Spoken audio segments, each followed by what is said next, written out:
Hey guys, this is Scotty with Trek Pro City. Today we're checking out the 2022 Trek Checkpoint SL5. This is a unique opportunity to check out this bike because it's been 2 years since I've seen a carbon checkpoint, let alone been able to show you one. All kidding aside, this bike was reintroduced last year, new frame set, some great features, and really this is the bike you want. If you're looking for a gravel bike and you want to treat yourself to a nice quality bike, this I think is one of the best in Trek's lineup. Why do I say that? First of all, you're getting a carbon platform. So carbon is going to be lighter, it's going to be more responsive when you're pushing energy through, so the bike's going to feel faster. And number one, it's going to be more compliant. So it's going to absorb the bumps and stuff from the trail, from the road, and just be more comfortable to ride. So great frame set.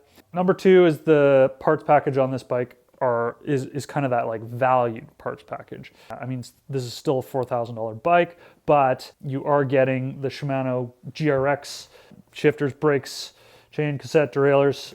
So, you know, what we need from Shimano in terms of our gear range and quality level that's going to last and just be excellent for the long run. So what's new with the 2022 Checkpoint frame? Trek has gone away with their seat mast system and gone to a standard seat post. I mean, that's good from the perspective of being able to put a dropper post on here. You know, that's the trend these days. People want to get rowdy on their gravel bikes. That's cool. So now we can put a dropper post on. Great. I mean, it is a bit of a drawback compared to the previous system because it's heavier and because it's not as compliant. But we still have the ISO speed built into the frame, so there's still going to be a considerable amount of flex in the seat tube there when we're seated. I don't know if I can really show it to you here with the stand we've got, but yeah, now we can put a dropper post on, which is cool. And that's what everybody wants. They've added the storage compartment, so we can open that, flip this open. We got a burrito bag in there. We can fit our tube, our spare, our tire levers. You could fit a tool in there, all the little extra stuff.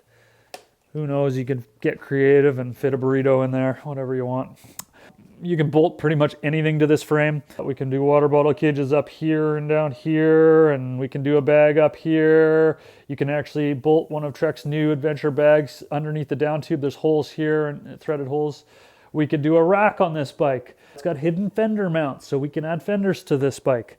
You can do front racks and front bags. A lot of people do those kind of carry-all things. So yeah, it's totally equipped for all of your accessory needs. It's still running through axles through the frame, so nice and stiff, excellent for our, you know, not having brake rub, that kind of thing. One thing I really like about this model as well is they've added a bit of a flare bar.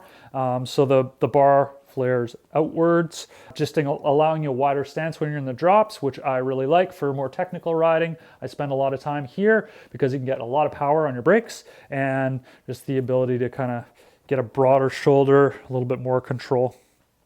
They did change the geometry ever so slightly. From what I gather, we went to a slightly slacker head tube, which is going to give you a bit more stability, but also a little bit more fun in the trails when things get more technical because our front wheel is a little further in front of us. So yeah, some nice updates. Again, with the parts package, we've got the Shimano GRX. I think it's mostly the GRX 600, but it is 11-speed system. You know, with the shortage in parts these days, Trek has put a Praxis crankset on this particular model. I wouldn't say that's my ideal choice. I believe it's advertised with the GRX crank, but in this day and age, it's better to have a bike with a Praxis crank than no bike at all. And that's the state of the industry right now. Get the bikes to the market. It might be a little bit of a compromise. It's still a good quality product, and yeah, you gotta take what you get. Another great feature for the 2022s is they're all coming tubeless. So there are no tubes equipped with this bicycle. It has tubeless tires. The sealant is in there. The valve stems are in there. It is set up and ready tubeless, which is ideal for a gravel situation. You're not going to get flats from little thorns and tiny little things from the trail. You can run a lower pressure for more technical riding and for more comfort. Tubeless is the way to go, in my opinion.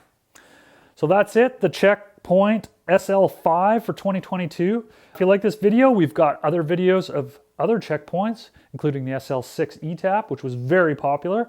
But yeah, thanks for checking out our video. Feel free to comment. Don't forget to subscribe and check out our other content.